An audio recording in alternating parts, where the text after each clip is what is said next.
Advocate Nitin Kunjir यांच्या वाढदिवसानिमित्त झालं की वाढदिवसानिमित्त आपण सगळेजण भेटायचं, त्यांना शुभेच्छा द्यायच्या आणि त्याच्याबरोबर आपल्या सर्वांशी संवाद करायचा असं भेटावं, भाषण नाही. आणि प्रथमतः आपल्या सर्वांच्या वतीने मी नितीन कुंजीरला मनपूर्वक अशा वाढदिवसाच्या शुभेच्छा देतो. आणि त्याने जरी सांगितलं असेल माझा काही हेतू नाही, तुझं मोठंपण आहे ते, पण जर गरज पडली तर योद्धा म्हणून लढावं लागण्याची वेळ आली तर लढावं लागेल तुला. स्वार्थासाठी नाही, पुरंदरसाठी. आणि पहिलंच क्लिअर करतो की बघ कधी कधी काय कधी कोणाला रमेश जाधव कोणाचा माहिती होता, कोणाला काय अचानकपणे माणूस नाही उभवलं आणि दगडाचा शेंदूर भाषण त्याचा ध्येय होतो. तसं प्रामाणिकपणे जेव्हा माणूस काम करत असतो त्यावेळेस निश्चितपणे त्याला त्याची साथ देखील मिळते. आणि त्याला शुभेच्छा देत असताना मी पुन्हा शिक्षक संघटनेचे पतपिढीचे सर्व डायरेक्टर्स मनापासून तुमचं सर्वांचं कौतुक करतो. जेव्हा मला माहित पडलं त्यावेळेस मी लगेच दोघा तिघांना फोन केलं, कुणाकुणाला केलं तर मला आठवत नाही, मी फोन केलं, त्यांनी अभिनंदन केलं. आणि जरी विजय तुमचा झाला असेल तरी पण परत सत्ययुगाचा उदय पुरंदरमध्ये होतोय, त्याची पहिली साक्ष ही तुमचा विजय असं म्हणतो. त्या सर्व पतपिढीच्या संचालकांचं, चेअरमन असतील, पॅनल प्रमुख असतील, सगळ्यांचं मी ते सगळे निघातच नसतील, दुसरा शिक्षक नसतील, सगळे पण कोणतरी खुश देण्यावर कोण होतं ना तो निघाचं काय म्हणून या सगळ्यांचे कौतुक करतो. व्यासपीठावर उपस्थित सर्व सन्माननीय सदस्य, तर आता सगळ्यांची नावं मी घेऊ शकतो, समोर बसलेली बरेच आहे, त्याच्यात वेळ जाईल. आणि मग सन्माननीय व्यासपीठ आणि समोर बसलेल्या माझ्या सर्व बंधू भगिनींना तरुण सहकार्य, यायला थोडासा लेट झाला त्याच्याबद्दल पहिल्यांदा दिलगिरी व्यक्त करतो. आणि लेट का झाला हे देखील कार्यक्रम छोटासा होता. आमचे गणेश तात्या जे आहेत होते त्यांनी सांगितलं आणि जिंदगी कॉम्प्लेक्सचं उद्घाटन कॉम्प्लेक्स कॉम्प्लेक्स काय मुंबई कॉम्प्लेक्स मध्ये कमर्शियल कॉम्प्लेक्स मध्ये 10-12 माळ्याचा टावर, त्याच्यामध्ये सगळं 2-3 लाख जागा आहे, कोणत्या हजाराची प्रॉपर्टी. पण मला उत्सुकता होती की नक्की काय, आणि म्हणून मी वेळ दिला होता त्याला. माझा एकदम कट्टर कार्यकर्ता आहे, अतिशय प्रभावी, एकदा खेड्यात राहणारा माणूस सुद्धा इतका हुशार असू शकतो. मी आलो तर पाहिलं तर मला आनंद वाटला. त्याच्यामध्ये केस कर्तनालयापासून, इस्त्रीपासून, मोबाईल शॉपिंग असं सगळं ज्या गावाला वचन असणारे सगळे पत्र्यातच वेळ आहे, पण त्याची भूमिका खूप महत्वाची आहे आणि आवश्यक असणार. आणि म्हणून ते जे सांगितलं तेच तुम्हाला मुद्दाम सांगतो. मी ते पाहिल्यानंतर सांगितलं सगळे शिक्षक वर्ग, गुरुजन वर्ग भरत आहेत म्हणून तुम्हाला सांगतो, पण तुम्ही अनेकांना सांगू शकता. आकलन शक्ती तुम्हाला जास्त आहे, तुम्हाला लक्षात. देशाच्या एकूण संपत्तीचा 50% वाटा हा गुजरातच्या लोकांचा आहे. किती? एकामध्ये 50% देशात. देशातले नव्हे परंतु एशिया खंडातले सगळ्यात टॉप 6 श्रीमंत माणसं अदानी, अंबानी, गमानी, 150 कोटीवर राज्य करणारा माणूस कुठचा? गुजरात. 370 सारखं कलम पुढेच काढण्यात डेअरिंग केली नसती. या देशाला अभिव्यक्त आणि एक देश एकच कायदा, एक देश एकच पंतप्रधान. नाही तर तुम्हाला माहित नाही, काश्मीरला स्वतंत्रता होती, त्यांचा पंतप्रधान वेगळा, त्यांची कॉन्स्टिट्यूशन वेगळी, सर्व वेगळं होतं. एक देश आणि 2 कारभार ते बंद करण्याची ताकद त्या अमित शहा मध्ये ते सुद्धा पक्षाचं मी सांगत नाही, हे करतोच. एशिया खंडातली सगळ्यात मोठी दूध उत्पादक संघटना अमूल 40 लाख महिला दूध घालतात दररोज. महिलांच्याकडे दुधाचा व्यवसाय गुजरातमध्ये सगळा महिला. आणि म्हणून का गुजरात श्रीमंत आहे, का गुजरात ते देशाची 50% सत्ता आहे, त्याचं कारण आहे की सर्वसामान्य माणूस गावात शेती जर करतो ना, तो सुद्धा बोलतो की मेरा छोटा सा बिझनेस होना है, माझा काहीतरी छोटा मोठा व्यापार झाला असला. तो शेती करतो, दुधाचा धंदा करतो, खत विकतो, काय करतो. तिथे संधी नाही मिळाली त्या गावात दुसऱ्या गावात जातो, त्या गावात संधी नाही मिळाली तर दुसऱ्या राज्यात जातो. मी लहान होतो 12वी पर्यंत यादवानी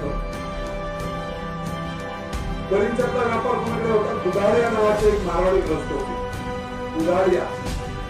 आम्ही सगळे शेतकरी, पण रेस्टिंगचं दुकान, पैसे व्याजाने पैसे, लग्नाला पैसे कुठे पाहिजे दुधाळी.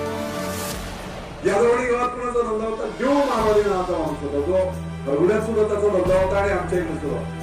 मला आठवतंय काहीतरी मीठ आणायला जर आईने पाठवलं शेतावरून मी जायचो तर मीठ द्यायचं तो त्यानंतर त्याच्यामध्ये पोळी द्यायचा. काय मारवाडी चालला. आणि मग जगभरात पसरले.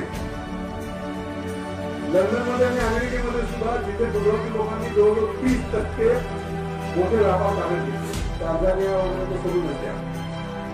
मी तुम्हाला काय सांगतोय की तुम्ही आम्ही सुद्धा हाच प्रकार करायला पाहिजे की जिथे ना जिथे संधी मिळेल तिथे व्यवसायात गेलं पाहिजे. आणि व्यवसायात नाही गेलं तर कमीत कमी व्यवसायाच्या संधी जिथे निर्माण होत आहेत त्या व्यवसायाच्या संधीच्या ठिकाणी तुम्ही आम्ही एकत्र राहायला पाहिजे. 2-4 दिवस तुम्ही बातम्या पाहताय.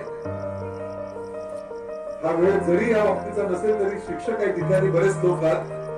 तुमच्या डोळ्यात अंजन गेलं पाहिजे की नक्की काय चाललंय कोरोनामध्ये, काय होत आहे, काय धोका आहे समोर, हे लक्षात आलं पाहिजे. म्हणून मी आपल्याला संवाद करतो. 2-3 दिवसापूर्वी आपण बातम्या पाहिल्या असतील. पहिल्या 15 दिवसापूर्वी बातम्या आल्या. पहिली जिथे विमानतळाची जागा होती तिथे 100% परवानग्या मिळाल्या, त्या सर्व झाला होता.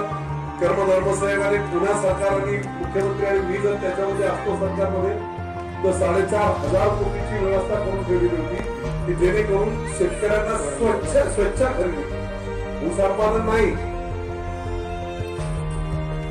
जो एक समृद्धी मार्गाला मुंबई ते नागपूरला दिला, जमिनीचे 5 पैसे, विहिरीचे पैसे, घरघराचे पैसे, तालीचे पैसे, झाडांचे पैसे, घराचे पैसे, बंगल्याचे पैसे. बंगला बांधायला 30 लाख लागले. सरकारने पैसे किती दिले? 2.25 कोटी. तुम्ही काल परवा हे पाहिलं असेल की नाशिक ते मुंबई रेल्वे लाईन होते. रेल्वे लाईन त्या रस्त्याच्या बाजून जात नाही. रस्त्याच्या बाजूला असेल 10 लाख रुपये, पण रेल्वे लाईन ग्रीन फील्ड मध्ये जिथलं पूर्ण शेतातून जात. तिथल्या एका शेतकऱ्याला 36 गुंठ्याचे पैसे किती मिळाले? 1,76,00,000. 2013चा जो कायदा आहे त्यानुसार प्रचंड पैसे मिळणार होते. 4,500 कोटी एकत्र ठेवून हा भाव ज्याला पाहिजे त्यांनी यावं द्यावं. आरटीजीएस ते सरकार पैसे तुमच्या बँकेत ना कोण. आम्ही ठरवलं होतं पण दुर्दैव झालं. सरकार बदललं, मी पडलो आणि मग सांगितलं गेलं हे नाही इथे नाही तर इथे करा. फक्त एका जिल्हा परिषद गटाच्या जिंकण्यासाठी आणि विधानसभा जिंकण्यासाठी लोकांना फसवण्याचं महापाप त्यांनी केलं आणि विमानतळाच्या बाधित शेतकऱ्यांना भडकवलं. हेच गुजरातमध्ये असतं किंवा कोल्हापूरला असतं तर काय झालं असतं? सगळ्या पार्टीचे आमदार खासदार जे कोणी असतील सगळे पंचायत सगळे एकत्र झाले असते. आम्हाला विमानतळ पाहिजे. शेतकऱ्यांनी आम्ही जाऊन त्यांना समजावू जास्तीत जास्त पैसे कसे मिळतील, जास्तीत जास्त पुनर्वसन कसं होईल, त्यांच्या मुलांना नोकऱ्या कशा मिळतील, त्यांना काय काय फायदे होतील हे सर्व समजावून जिथे सरकारने DGC director of civil aviation कोणाला वाटतं ते गुजरात वर्गात तिथे फक्त सर्वे करण्यासाठी महाराष्ट्र शासनाने दास नावाच्या जर्मन कंपनीला 57 कोटी रुपये दिले. एवढा अवघड आणि तो अवघड सर्वे कुठे दुसरी विमानं, लष्कराची विमानं, सिव्हिल एव्हिएशनची विमानं याचा कुठे क्रॅश होऊ नये याचा सगळा अभ्यास करून त्यांनी ठरवली जागा होती. मी नाही सांगितले योग्य जागा त्यांनी ठरवली. सगळं फायनल झालं. दोन विमानतळांमधलं अंतर 120 किलोमीटर हवाई अंतर असावं लागते. हा जागतिक नियम. किती? 120 किलोमीटर. मुंबई विमानतळाच्या बाजूला वाशीला आंतरराष्ट्रीय विमानतळ होत आहे आणि वाशीचं विमानतळ आणि पुरंदरच्या विमानतळामध्ये अंतर किती आलं? 105 किलोमीटर. कायद्यानुसार होत नाही. कायद्यानुसार होत नाही, परंतु जर ती आवश्यकता असेल जनतेची तर त्याच्यासाठी प्रावधान आहे. त्याला म्हणतात उच्च पायाभूत समिती. कोण आहे त्या समितीमध्ये? त्या समितीचे अध्यक्ष पंतप्रधान. त्या समितीमध्ये डिफेन्स मिनिस्टर आहे, संरक्षण मंत्री. त्या मिनिस्ट्रीमध्ये गृहमंत्री. त्या मिनिस्ट्रीमध्ये इंटरनॅशनल अथॉरिटी आहे, त्यांचा एक सभासद आहे, अमेरिका वगैरे सगळ्यांना. त्या पायाभूत समितीच्या समोर जाऊन मी मुख्यमंत्री आम्ही सगळ्यांनी विशेष म्हणजे कोणाला पत्ता लागून दिला नव्हता. आमच्या आदरणीय पवार साहेबांना सुद्धा कल्पना नव्हती की बापू काय करतो. पायाभूत समितीच्या समोर जाऊन आम्ही त्याची मान्यता देखील मान्यता झाल्यानंतर आता ते डिक्लेअर करायचं. मला वाटतं बाबूशेठ तुम्ही होता की नाही मला माहिती. रात्री 1 वाजता मुख्यमंत्र्यांची माझी बैठक होती फायनल वर्षा बंगल्या. मी 8 वाजता नवी मुंबईत आलो आणि मी काहीतरी महत्वाची एक गोष्ट बोलणार नाही म्हणून सगळे मुंबईतले व्यापारी हे गावाकडे त्यांचं वजन असते म्हणून त्या सगळ्यांना बोलवलं होतं. दशरथ शिंगारेपासून सगळे होते, जवळजवळ 200-300 लोक होते. एका हॉटेलमध्ये जेवणाची व्यवस्था केली होती आणि तिथे मी त्यांना सांगितलं की उद्या 4 वाजता इथून आता मी निघणार आहे. 1 वाजता मुख्यमंत्र्यांची बैठक आहे आणि पुरंदरला आंतरराष्ट्रीय विमानतळ जाहीर होणार आहे. आतापर्यंत सगळं तुम्ही मर्चंट क्लब मध्ये किती वाजता? 8 वाजता. तुम्ही सगळ्यांनी 7 दिली पाहिजे. गावागावच्या लोकांना सांभाळलं पाहिजे. कुठेतरी जमीन ज्याच्या जाणार ते भडकणार का होणार त्यांना मी समजावलं पाहिजे. राजकीय दृष्ट्या भडकवणारे नालायक लोक सुद्धा असतील तिथे आपल्याला कमी नाही पडता आलं पाहिजे. मी सगळ्यांना समोर बोललो, जेवण केलं, मुख्यमंत्र्यांच्या कार्यालयात वर्षाला गेलो. रात्री 1 ते 2:30 पर्यंत गेलो. 2:30 नंतर सगळं झालं. उद्या डिक्लेअर करायचं 4 वाजता. मी तिथून निघालो आणि ब्रिस्टंडे हॉस्पिटल पर्यंत साधारणतः 5 किलोमीटर आलो असेल आणि माझ्या लक्षात आलं की विमानतळ आंतरराष्ट्रीय डिक्लेअर होते पण त्याचं नाव सुद्धा आता डिक्लेअर नाही केलं तर त्या नावावरून गोंधळ करायची अडचण होती. आणि म्हणून मी परत गेलो, मुख्यमंत्र्यांना फोन केला. ते म्हणे डॉक्टरकडे अजून जागाच आहे, या तुम्ही. आणि मी त्यांना सांगितलं उद्या डिक्लेअर करताना आंतरराष्ट्रीय विमानतळाचं नाव छत्रपती संभाजीराजे महाराज आंतरराष्ट्रीय विमानतळ पुरंदर असं जाहीर करा. आणि तसं त्या तिथे जाहीर केलं. ज्या दिवशी जाहीर केलं त्याच्या दुसऱ्या दिवशी सकाळी मला 7:30 माणूस वाजता भर सभेत पवार साहेबांच्या समोर मी सांगितलं. आता विजय करतो तिथे मी सांगितलं. सकाळी 7:45 मला पवार साहेबांचा फोन म्हणजे विजय अभिनंदन तुझं, अच्छा काम. आणि मलाही पत्ता लागू दिला नाही.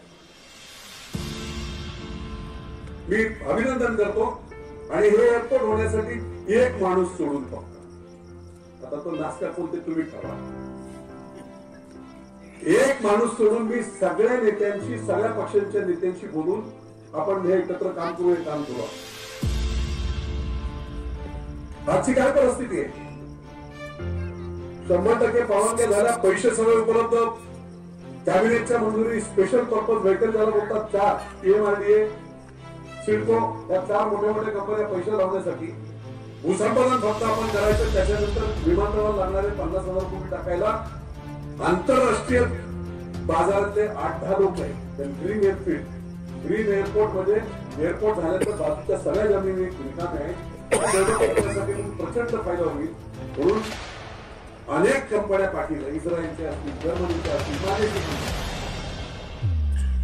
दुर्दैवाने एक जिल्हा परिषद जिंकण्यासाठी एका चुकीच्या मूर्ख माणसाने इतर लोकांना विश्वासात घेण्यासाठी त्यांना भडकवलं. जसं की मुंबईत मिटिंग घेतली की तशीच मिटिंग माझे मी इथे घेतली. जरा होत्या जेजुरी रेस्टॉरंटचा मी बोलवलं सगळ्या आणि म्हटलं मी आता इथून ही मिटिंग करून मुंबईला जाणार आहे. 7 वाजता मुंबईच्या लोकांना भेटणार. 1 वाजता रात्री मीटिंग कन्फर्म आहे.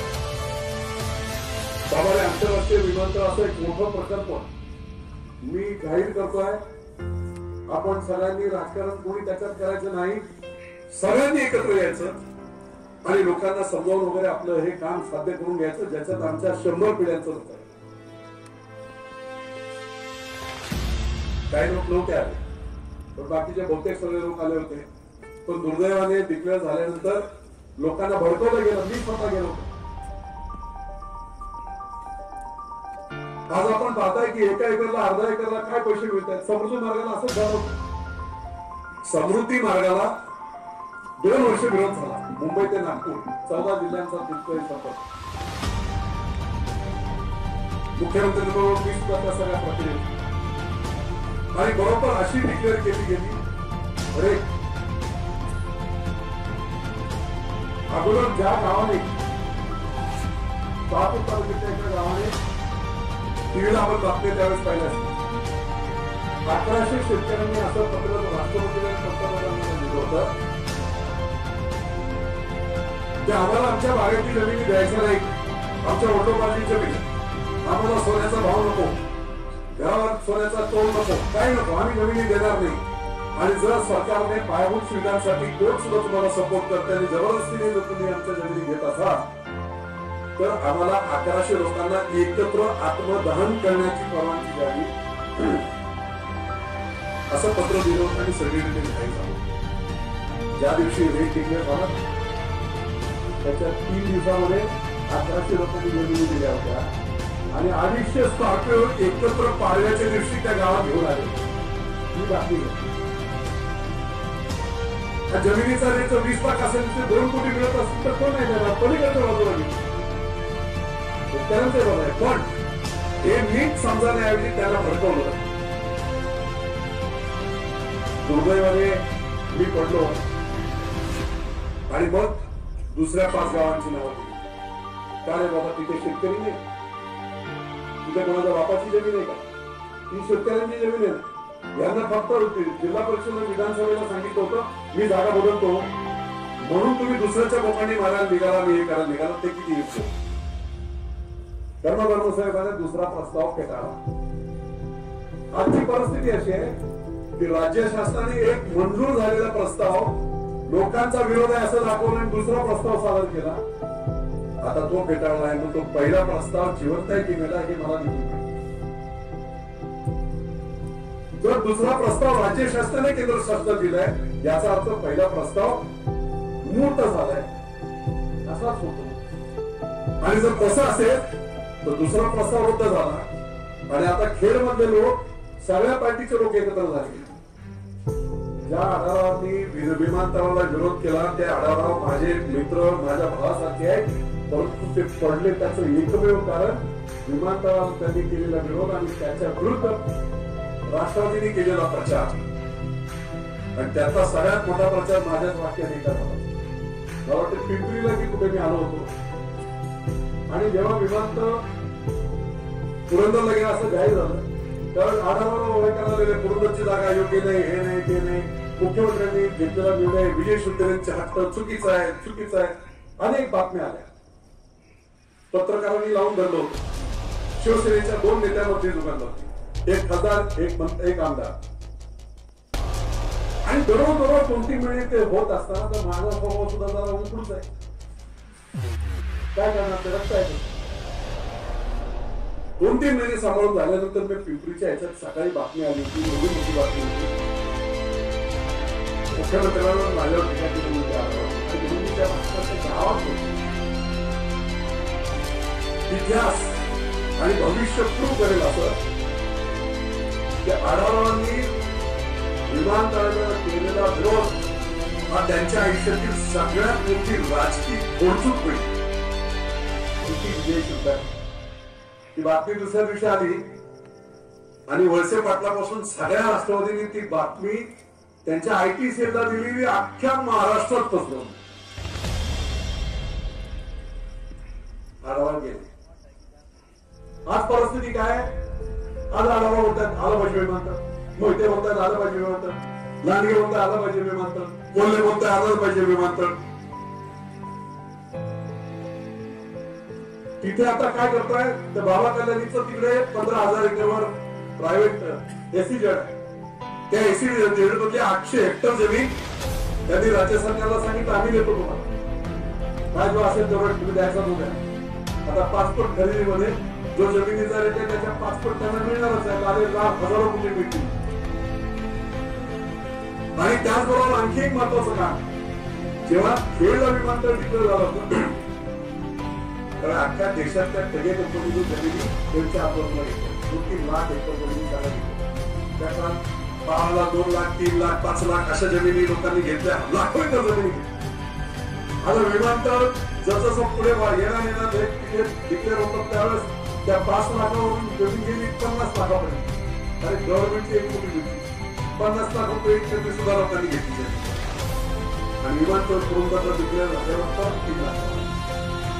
हे सगळे इन्व्हेस्टर आहेत ना, त्यांना माहिती आहे विमानतळ परत खेळला आलं तर परत आपण 1 कोटी रुपये करणार आहोत. ही काही कॉन्ट्रीब्युशन करतील आणि पैशाने काय होऊ शकत नाही. म्हणून मला भीती आहे, जर हे विमानतळ खेळला परत गेलं पुढच्या 100 पिढ्यांचं वाटोळ झालं समजायचं. वाटोळ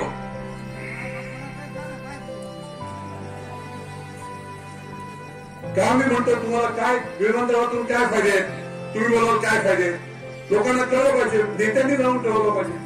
शिक्षक मग इथे बसतो, इथे विमानतळ झालं तर तुमच्या आजूबाजूच्या सगळ्या जमिनी आहेत का, त्या जमिनी 2,000 रुपये 3,000 रुपये स्क्वेअर फीटचे जातात. विकायचं नाही. विमानतळ झाल्यावर तुमची 2 एकर जमीन आहे, त्या जमिनीमध्ये तुम्ही एखादं कोल्ड रूम बांधलं, एखादी शाळा बांधली, एखादी बिल्डिंग बांधली, कोट्यावधी रुपये मिळणार. आपल्यासारखे दुष्काळी भागात आंबेगाव, खाली उमरी, पिसोडी सगळे दुष्काळी भागात लोक होते. आता ते बेंदरे, कोंढरे बघा 1000 कोटीचे मालक झाले. 6 एकर जमीन होती, 1 एकर पहिली विकली, बांगला बांधला, स्कॉर्पिओ घेतली, सोनं बिनं घेतलं. पाहिलं त्या मारवाडीने झालं, आपली जमीन घेतली 1 एकर, त्याच्यात त्याने 10-20 कोटी कमवले. मग दुसरी जमीन देताना 1 एकर त्याने जेवीला घेतली, जॉईंट मग म्हटलं असं काय केलं, जॉईंट व्हेंचरला नंतर पाहिलं की थोडं मोठी झाली, शिकली, पुढचे 4 एकर स्वतःची बिल्डिंग बांधल्या. संधी निर्माण झाली पाहिजे. जेव्हा विमानतळ येईल त्या आजूबाजूच्या सगळ्या आपल्या जमिनी, जसं आज शेती आपण करतो तसं कमर्शियल डेव्हलपमेंटला, वाणिज्यिक डेव्हलपमेंटला प्रचंड फायदा. 2,000 रुपये स्क्वेअर फीट मध्ये झाले 8 कोटी रुपये एकर मिनिमम रेट तेव्हा. मिनिमम विकायचं नाही, पण आमच्या तरुण पिढीला पुढचं काम करायला मोठवायला संधी मिळते. 1.5 लाख पोरांना 800 एकरवर मुंबईचा एअरपोर्ट आहे, 1.25 लाख पोरं काम करतात, 1.25 लाख एकरवर. इथे आपल्याकडे 6,500 एकरवर सगळ्यात मोठा कार्गो, 14 जिल्ह्यातला शेतीचा माल, फळं सगळी पुरंदरमधून जाणार आहे जगभरात, लंडन, अमेरिका, दुबई, फिबाई सगळीकडे. प्लॅन कसा आहे,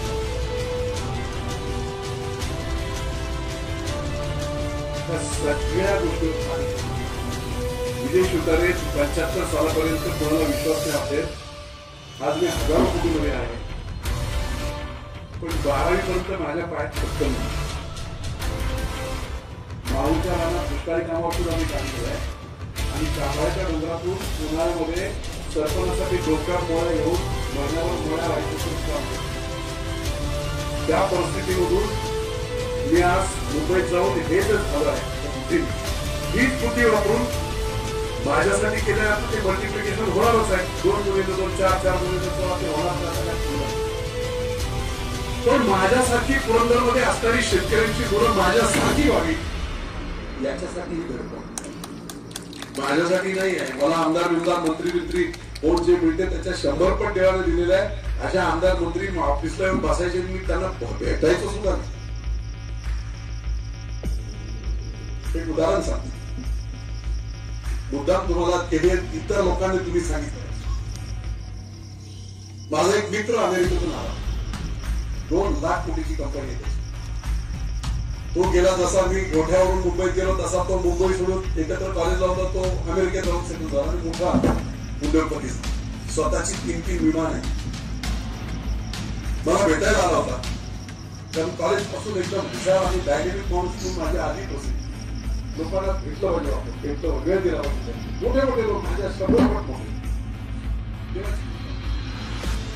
मला भेटला म्हणे असं आहे तसं आहे म्हटलं बघ मी काय काय केलं. 10 वर्षामध्ये मी माझ्या गावी गेलो, अशी परिस्थिती होती, पाणी नव्हतं तिथे, तिथली उपसा सिंचन योजना मी पूर्ण केली. तिचं पॅकेट बोंडच सगळं पडलेलं होतं. 2009 पासून 12 पर्यंत मी पूर्ण केलं. पाणी मिळालं, ते पाणी परवडत नव्हतं म्हणून मी 19% पाणी देण्याची पाण्यावर क्रॉस सबसिडी केली. कारखानदार पाणी वापरणाऱ्यांना 81% बिल भरायला लावलं, 21% मला पाण्याला पाणी दिलं. मी प्रशासकीय मदत केली, मी हे केलं, मी ते केलं, मी 1 नंबरची शेतकरी केली, 1 नंबरचे चेक डॅम सिमेंट बंधारे बांधले, मी सगळे रस्ते केले, मी सगळे फोटो दाखवले.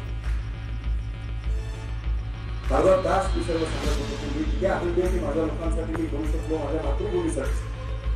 त्याने एकच शब्दात मला उत्तर, Vijay I am very happy, you have done wonders. खूप आनंदी आहे की लोकांसाठी एवढं मोठं चांगलं काम केलं.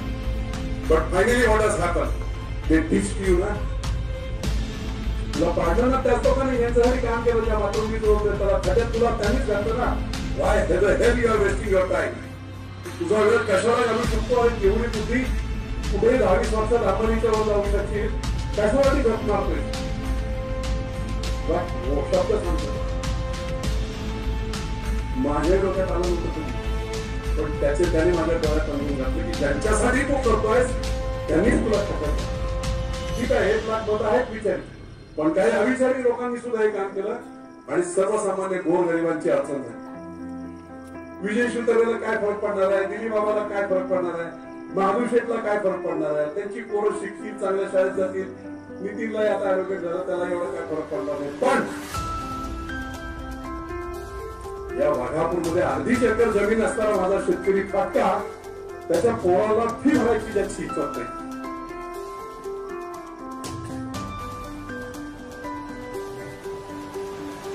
तो माणूस मोठा होता.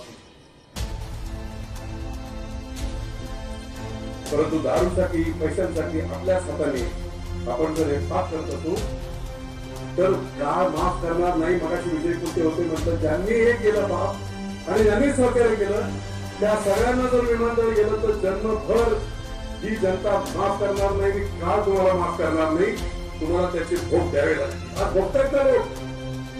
10 वर्ष मी होतो, मला आज सकाळी फोन आला होता की मीटिंग मध्ये होतो, सकाळी 11 वाजता 4 वाजेपर्यंत मुंबईत होतो.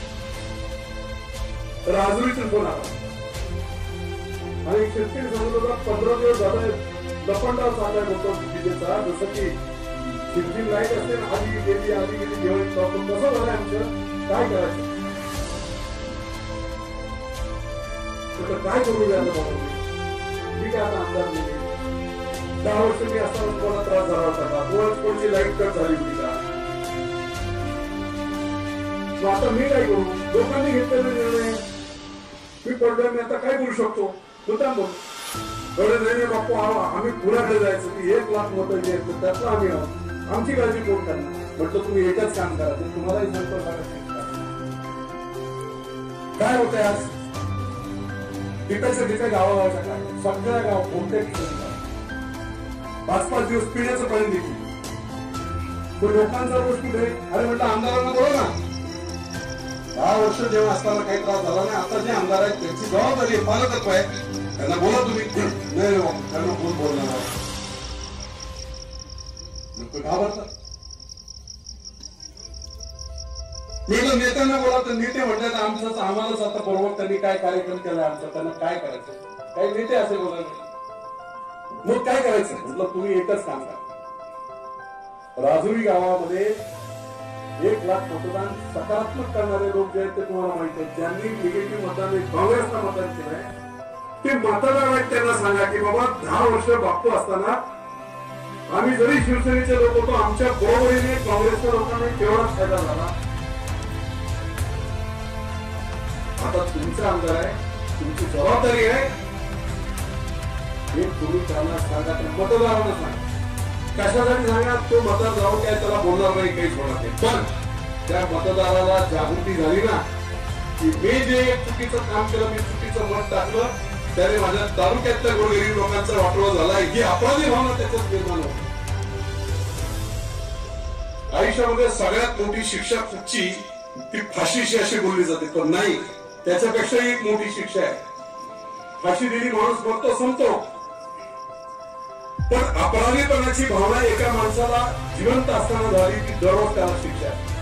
मी हे चूक केलं माझ्यामुळे हे नुकसान झालं की अपराधीपणाची भावना त्या मतदाराला जाणवली तर परत तो पुढची चूक करणार नाही आणि लोकांच्या हिताचं काम करेल. आणि 50 वर्ष आम्ही करतो हा प्रकल्प झाला पाहिजे म्हणून तुम्ही पुढाकार घ्या. मुख्यमंत्र्यांना बोला, सगळ्या पार्टीच्या आणि छोटे छोटे जे पण सगळे लोक असतील ते सगळ्यांना बोला आणि विमानतळ होण्यासाठी सकारात्मक दृष्ट्या शेतकऱ्यांना विश्वासात घेऊन हा प्रकल्प कसा होईल याचं करा. मला माहित नाही पहिला प्रकल्प रद्द झाला असेल आणि खालचे लोक जर पॉवरफुल ठरले आणि विमानतळ केलं तर सगळ्यात मोठी हानी होईल. कदाचित मी तिथेही असं म्हटलं, माझी इच्छा आहे की बाबा विजय शिवतारे मोठा झाला तसा शेतकरी प्रत्येक कुटुंबाचा पोरगा मोठा झाला पाहिजे. पण जर अशा प्रकारचा शाप देवाने जर दिलेला असेल की असंच राहा तर मी तरी काय करू शकतो. तर तुमच्या हातातल्या गोष्टी तुम्ही जर करू शकत तसा दुर्बुद्धी होत असेल तर काय करू शकतो मी माझ्यासाठी हे करत नाही.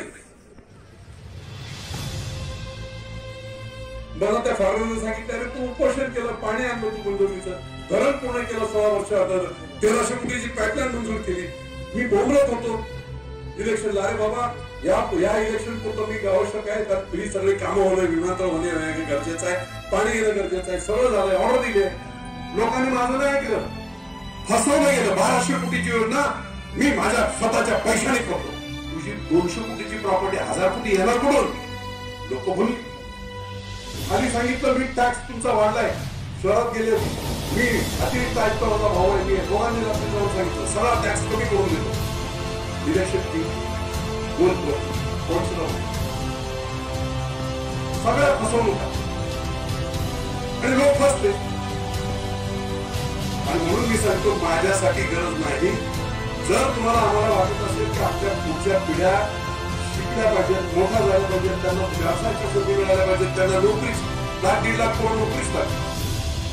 काय अवस्था आहे आज पूर्ण.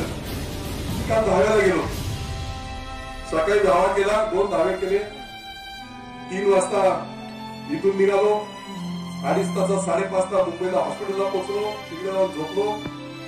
सगळं रक्त बाहेर काढतात माझं. 4 तासात शरीरातलं 5.5 लिटर रक्त 10 वेळा बाहेर काढतात आणि शुद्ध करून परत आत टाकलं. रात्री 11 वाजता मी संपवलं, घरी आलो, सकाळी झोपलो, सकाळी उठलो, सकाळच्या सगळ्या मीटिंग करत वगैरे इथपर्यंत. त्या मित्राने मला सांगितलं तू किडनी घालवलीस, you lost your kidney for what.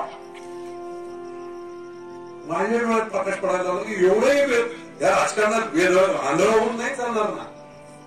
चालू लोक सुद्धा खूप आहे की डायरेक्टली कसा ऐकलं धावते असंही म्हणतात.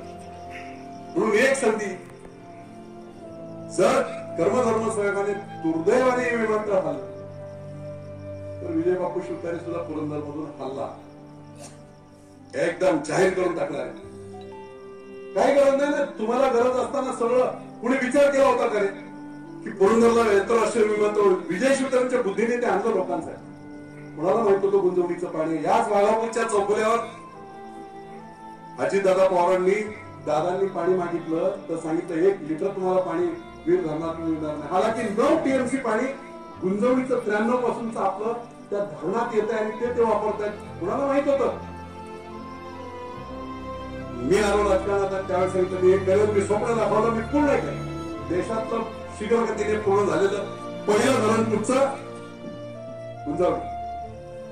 देशातली पहिली योजना आहे.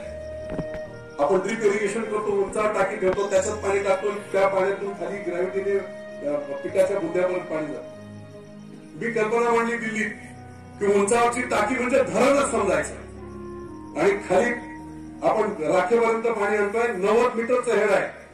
90 मीटरचा फरक आहे धरणात आणि राखेमध्ये. या पाण्याचा प्रेशर वापरून वीज न एक आता काय होत आहे, कांद्याची लागण सुरू झाली, डीपी जळाली, बॉम्बला 40 महिला बसले तिथे. तुम्हाला हे ड्रीप इरिगेशनचं पाणी आलं तर लाईटच लागणार नाही. महिन्याची बचत किती वर्षाची? 13.5 कोटी रुपये लाईटचं बिल बसणार. पहिली योजना. एवढं सगळं करून जर लोक अशा प्रकारे लोकशाही करत असतील तर म्हणून मी सांगतो की जर देवाने शापच दिलेला असेल तर मी तरी काय करणार? मी वेळ कसा लावायला? आणखी मोठा जर मी आजच जाहीर सांगायचं, जर विमानतळ पुरंदर मधून हल्लं तर त्याला जबाबदार 1,30,000 ज्या लोकांनी मतदान केलं, ज्यांनी त्याला मदत केली, त्या लोकांनी 100 पिढ्यांचं वाटोळं केलं पुरंदरचा, ते सांगून इथे राजकारणच करायचं नाही. मी इथून निघून जाणार.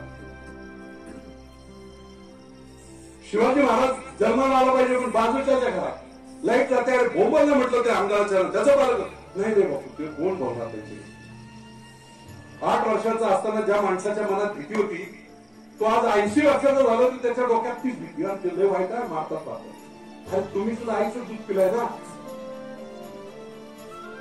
तुमच्यात दम नाही का? गोठ्याचा विजय शिवतारे सासवडमध्ये राहून करू शकतो, तुमच्यात दम नाही.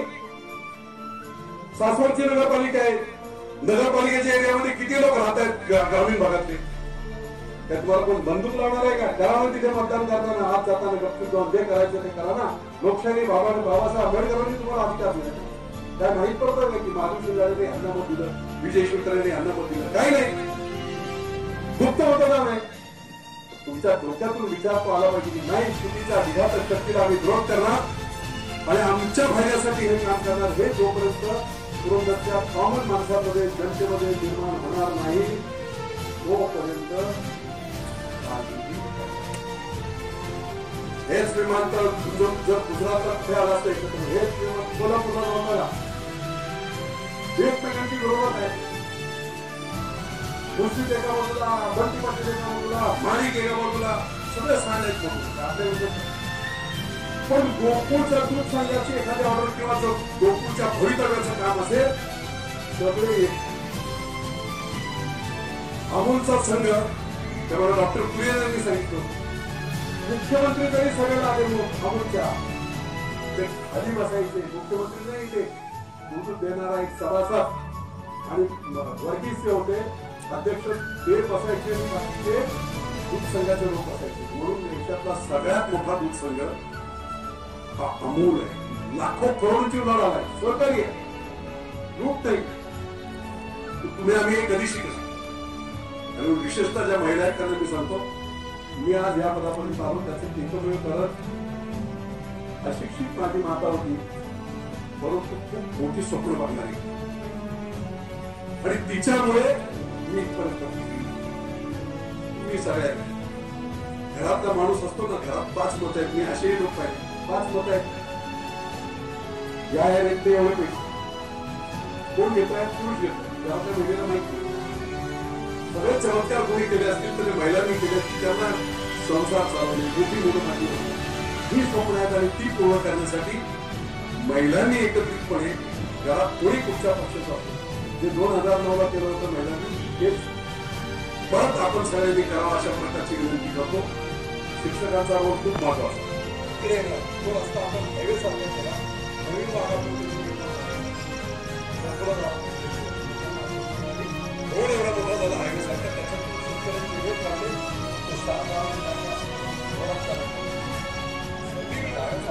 पहिला हरवणे केलं, परिचय केला आणि तिथे बसलो. आवाजच्या समीर जाधव सरपंचांच्या ऑफिसमध्ये बसलो होतो.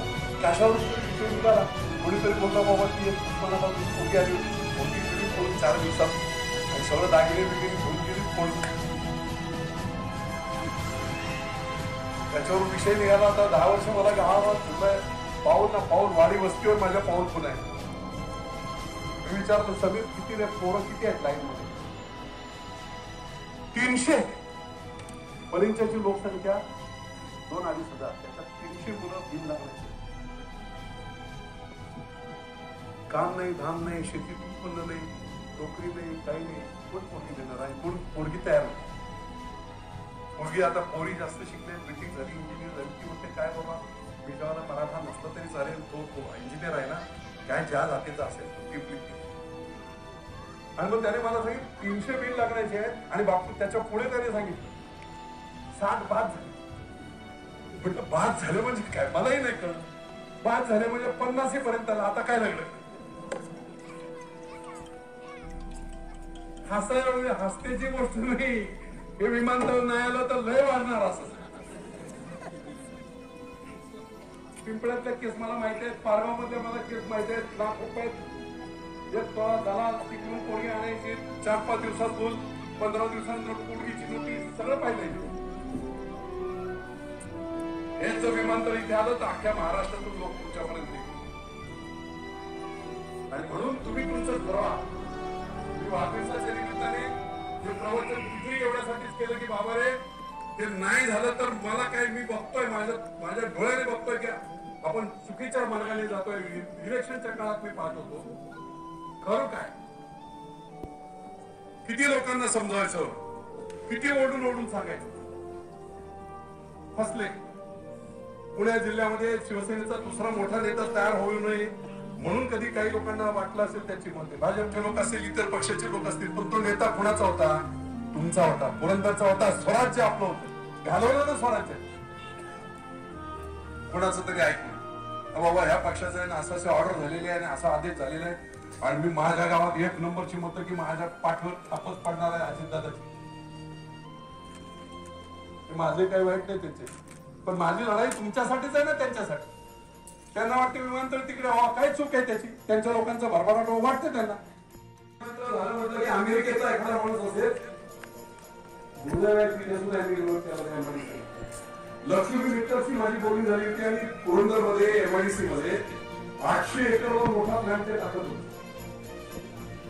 विरोध केला होता का? तो लक्ष्मी मित्तर जरी लंडन मध्ये असेल तर त्याला जेजुरीच्या प्लॅन्टवर यायचं असेल, स्वतःच्या विमानाने पुरंदर विमानतळावर उतरला, 15 मिनिटात जेजुरीचे कारखाने. एवढं प्रचंड फायदा आहे. आणि म्हणून तुम्ही सगळ्यांनी तो विचार करावा. एका माणसाने गाणे ऐकले त्याने आणखी 10 लोकांना सांगावं, 10 लोकांनी आणखी 10 लोकांना सांगावं. पुरंदर जागृत व्हावा. आणि शिवाजी महाराज जन्माला यावेळेस वास्तूच्या घरात विजय शिवतारे तुम्ही आज सगळं तुम्हीच करा, आम्ही बरोबर बघतो आणि तुम्ही काम करा. आता मी म्हटलं तिथे म्हणून काय हरकत नाही, विजय शिवतारे तेवढाच पोहोचलेला आहे. किती खेळवाड्याने आपल्याला काय करायची ते सगळी ताकद वापर, पण 1% नाही झाला. त्यासाठी विजय शिवतारेला साथ द्यायला काय केलं पाहिजे? अख्खा तरुण जागृत झाले पाहिजे, महिला जागृत झाले पाहिजे, ग्रामपंचायतीचे ठराव दिले पाहिजे, घाबरले पाहिजे राजकीय नेते सुद्धा की हे नाही केलं तर आपल्याला येऊन सुद्धा देणार नाही लोक. इतर पक्षाचे नेते सुद्धा घाबरले पाहिजे की बाबा हे असं केलं आपण तर किती लोकांना मी म्हटलं होतं जो विमानतळात काँग्रेस विरोध करतोय ना ते 7 गावात मतदान नको, मला इतर गावात लोकांनी ठराव करा विमानतळाने आमच्या कल्याणाला जो विरोध करतोय त्या काँग्रेस पक्षाला आम्ही 1 मत देणार नाही, गावावरती ठराव करा. काही नाही झालं. आणि म्हणून फक्त बापू आहे, बापू बोलला इथे होणार म्हणजे होणार, आपण झोपून राहू तर होणार नाही. तुम्ही सर्वांनी त्याच्यामध्ये लक्ष घाला, सर्वांनी जागृती करा आणि पूर्ण तालुका ज्या दिवशी जागृत होईल त्या दिवशी आपोआप सर्व काही व्यवस्थित होईल. एवढी साथ द्या, सगळं काही ठीक होईल. आजच्या या टिकीच्या वाढदिवसाच्या दिवशी हा एक संकल्प झाला तुमचा आमचा. निश्चितपणे आपण सगळ्यांच्या कल्याणासाठी करावं अशा प्रकारची विनंती करतो. इतका वेळ झाला आपण ऐकून घेतलं त्याबद्दल आपल्या सगळ्यांचे आभार मानतो. नितीनला पुन्हा शुभेच्छा देतो. बघा अतिशय महत्वाचं ठिकाण आहे, त्याच्यातून ही सुरुवात होते. धन्यवाद. जय हिंद, जय महाराष्ट्र.